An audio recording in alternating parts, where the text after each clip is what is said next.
তোমার খুশি মতো চল না কোন জায়গায় শুনতে কে তুমি তো বোঝো না ওই 1500 টাকা কই দেড় কাটছি হ্যাঁ তুমি বোঝো না খালি আমার ধরে ধরে মারো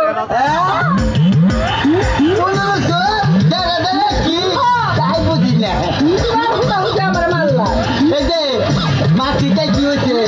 সামনে ঈদ না ঈদের মধ্যে কত জুতা না তাই খাবার কিছু লাগিয়ে খেয়ে দিলাম ঈদের মধ্যে আর জুতা মধ্যে ভাই তোমার মুখে মারবার কইছি তুমি যদি আমার বারবার মারো তাহলে আমি আমার বাবার বাড়ি না যাবো আমার